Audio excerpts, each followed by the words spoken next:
Welcome to the Atomic Impact Podcast. I'm your host, Jason Osborn. And on this podcast, we interview successful business owners for them to share impactful lessons that they have learned throughout the course of their business and share them with us so we can all learn together. As always, this show is sponsored by the LinkedIn Reverse Podcast Method, the new way established businesses are creating a reliable acquisition channel of conversations with their ideal prospects. We use this method to book 26 qualified leads and sales calls in 10 days without any ad spend, outreach, in the social media posting, or any of the old, ineffective traditional marketing methods that everybody hates. To find out more, direct message me on LinkedIn to have a chat. That's Jason A. Osborn. The link to that is in the show notes below. But on today's show, our special guest is Mendy Ouzillou. Ouzillou, I think I said that correct, but you can correct me if I'm wrong. Yeah. All right. Ouzillou. Ouzillou. I knew I was going to get it wrong. Apologies for that, Minnie. But you are the owner of the Trezora Group, and you do a couple things, which is really cool. So the first one is Momentum, where you provide executive and leadership coaching for introverted STEM leaders, and completely the opposite side of things called Skyfall Meteorites, where you sell meteorites to researchers and institutions around the world. So welcome to the show today, Mindy. And I want to start off by asking you a question that I always love to start with, which is this. If you were somehow able to go back in time to when you started your very first business, but knowing what you know now, what would you do differently in the first 12 months? There's obviously a lot of things I would probably do differently, but I'd say to go back even 30 years, even, when I was still working in the corporate world. And this is something that, by the way, is kind of typical of analytical introverts, which I am one, but that is get out and network. The issue that I had is that, I believed that my work would speak for itself and that I would be recognized as such. People would see the impact and everything would follow. What I did not realize, which became incredibly important as I started running my own businesses, was that there is no entrepreneurship without networking. And networking, depending on your personality type, can be very natural or it can be really outside of your comfort zone. But regardless which it is, it's something that really needs to be done. So that would probably be number one. I have a few others, but I'll leave it up to you if you Yeah. want to explore that further. Yeah, well, we can explore that topic a little bit more and jump into more if we have time and things. But it's really interesting because I'm actually very introverted as well, and most people don't realize that because they just see me in public and speaking and doing all that sort of stuff, which I love doing. But it just drains the life out of me. And networking, the speaking part's good. It's the networking, meeting people that drains me. Not in a bad way. Not that people are bad, but any introvert knows what I'm talking about. Any extrovert is like, what are you on about? But I think that's a Three really thumbs up. yeah, it's a really, really interesting thing because I had to learn that and I had to be really intentional about learning it as well. And so I'm curious, like, what's one of the biggest tips or learnings that you've had to step out of that uh, comfort zone, which I know to a lot of introverts can almost feel panicky or a little bit suffocating almost when you go into a place and you're like, oh my God, I'm supposed to talk to those people. What's just one thing that someone can do to just start overcoming that challenge? The easiest one is have a goal. So one of the aspects of being, and by the way, what you are and what I am are uh, mostly a social introvert, right? So you can do it, but you'll need time to recharge your social bank account, so to speak, Yeah. afterwards.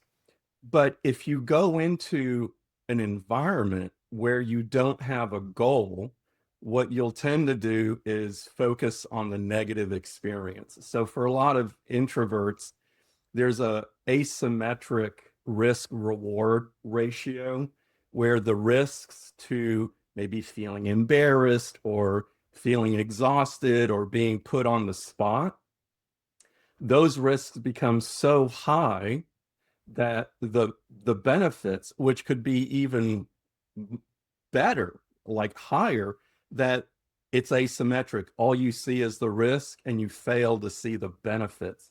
So having a goal is a way to overcome that.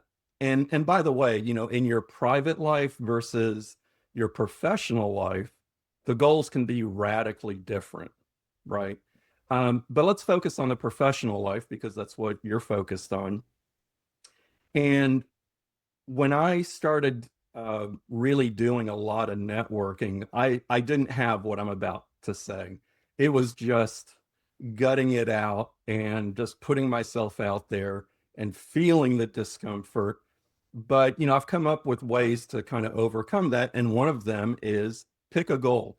And a goal doesn't need to be complex. It can be literally go speak to one person I don't know, or who maybe looks interesting, or, if it's a networking event where there was a speaker, go talk to the speaker, one thing. And and the other aspect to this is that not everything needs to be high stakes. So if you feel uncomfortable maybe speaking to the speaker who just gave a great presentation, maybe go talk to somebody else who's there in a lower stakes environment so that you can get the practice. Because what you're really trying to do is to incrementally build up your tolerance and to start seeing the risks as being far fewer than the rewards. But it all starts with one goal. And one of the wonderful things about being an introvert is we really value deep relationships, right? Yeah. We would much rather have 10, maybe even 5, really, really close friends than hundreds of great acquaintances. So because of that, we also have a natural curiosity to dig deeper than one might if we were just trying to superficially meet people. So we have an ability, I call it a strength or a superpower, to build these deep relationships. So use it on one person. Next time around, use it on another person. Yeah, it's so true. Like, I've pretty much done the same thing. Just going out there. Okay, I'm just going to speak to one person, start a conversation, and it just builds upon itself over that. And the other thing I found as well is, um, doing things multiple times, repeated. Right. You know, because if you just go to one thing and meet one person, it's probably not going to result in much. But you go back and you see them again, and you meet someone else, and over time you become to get known, and then that's where you start, at least for me anyway, start feeling more comfortable. Like, oh, okay, I feel like I know this place, I know these people, I feel comfortable. But it's just making sure that I continue to go to that repeatedly and have those conversations. And it's amazing what happens. Before you know it, you feel really comfortable and you're like, I'm actually looking forward to going to this, where before is like dread. So totally get it, man. Everything you're saying, like, yep, I know that one firsthand. Yeah, the only caveat I'll wrap around that is we still have to be true to our nature, right? Mm, Even when I look forward to an event, I still know that I'm going to need to recharge afterwards. And that's not a negative or a drawback. It's just embracing our nature and knowing there are things that we should push outside of our comfort zone. And, repeated exposure, like you're saying, decreases how we perceive the situation. We're transforming that dread into optimistically looking forward to it. But we can't force ourselves to be extroverts. And so when we get home, we have to respect our nature and say, I had a great event. I'd be happy to talk to my spouse about it, but first, I need to chill, right? yeah. So it's about embracing who we are, but pushing past those limits that we impose upon ourselves. Um, and in fact, if can I name what that thing Yeah. is? Because it's Yeah. kind of Yeah. important. So I'm writing a book about all this, and I call that limit the sociability ceiling. Mm. And it's one that we impose upon ourselves personally. And it's also one that's imposed upon us, oftentimes professionally. Because what happens is when senior leadership sees an introvert, for example, it can be hard for them to project how they might fit into a role that has a lot of social demands. Mhm. And there's a whole lot else wrapped around that. But if we keep in mind this sociability ceiling, we can then, once we recognize it, we can push beyond it. Yeah, yeah. Everything you're saying there, Mindy, I'm just like, yes, this is so true. And any introvert, I think, will go, oh my God, finally someone understands me. Because I think a lot of introverts don't feel understood because I think the world is greatly built around extroversion. And, because people that are loudest usually get the most attention and all that sort of stuff. But yeah, really interesting. And you're absolutely right about being true to our nature. I remember times when you were saying that. I remember I was at, it was an all day thing. I was out and about and knew a lot of people there. I was good friends with a lot of people.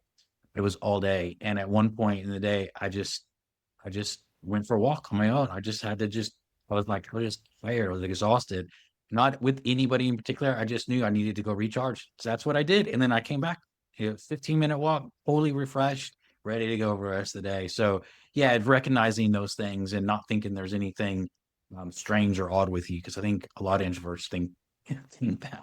So I love that. It's such a great topic. Well, one of the things I like to talk about as well in business is the challenges that we've had because we all have them. Oftentimes, it can be very lonely when we're in business. We can also think I'm the only one that's ever faced this challenge when obviously it's not true, but it just can feel that way. So, what's the number one biggest challenge that you faced in your business so far? And what's the lesson that you learned from that? I think the biggest one is we should not try to be the chief everything officer. Hmm. And one of the things that can happen is not many of us started out as entrepreneurs, right? Oftentimes, perhaps we operated in the professional world and we had our own great idea or ideas and we left to go and strike out on our own. And what there's a couple of dynamics there that we just have to be aware of. Number one, if you are transitioning from a corporate environment to an entrepreneurial role, you have to recognize that you had a whole infrastructure of people around you that could help you with whatever that you needed. As an entrepreneur, unless you've grown your business to where it can support hiring people full time or even part time, um, we tend to take on being the chief everything officer. And what happens is, and by the way, it's totally me guilty as charged, where I design my own logos, design the architecture for the websites, came up with my slogans, the flow, you know, uh, just everything. And what I realized is that by doing that, we are taking away from the one thing that we should really be communicating, selling, marketing, supporting to our client base. So it's hard, but I have learned how to use services to help me with things that are truly outside my sphere of command, my own abilities. And that can be a hard thing because we want to be self-sufficient, do everything ourselves, and prove to the world how great and smart we are. And we can still be all those things and still know when to ask for help to get the job done and move one's business forward. Yeah. Yeah, totally agree with you. Yeah, such great insight, Mindy. I was just looking at time. I was like, oh my gosh, we're almost up at 15 minutes. I've had such a great time chatting with you. I've lost track of time here. But for people that are wanting to get more in touch with you, to find out more about what you do, not only from helping introverted STEM leaders, but also the media side of your business, what's the best way for people to get in touch with you? The best way is to contact me via LinkedIn. Um, there are not many Mendy Ouzillous on LinkedIn. I'm the only one. And just send me a DM. You can also just search on my name, and it will come up with phone numbers and email addresses, whatever people need. Amazing. Well, I definitely recommend everyone checking out Mendy for the different places that he just said there, particularly if you are an introverted STEM leader. I know this will have greatly resonated with you. So, Mendy, thank you so much for being on the show today. Really appreciate you taking out the time to being on. And as a reminder to everyone listening, this show is sponsored by the LinkedIn Reverse Podcast Method, the new way established businesses are creating a reliable acquisition channel of conversations with their ideal prospects that doesn't rely on any of the old, ineffective traditional marketing methods that everybody hates. To find out more, direct message me on LinkedIn, have a chat. That's Jason A. Osborn. The link to that's in the show notes below. And until next episode, stay inspired.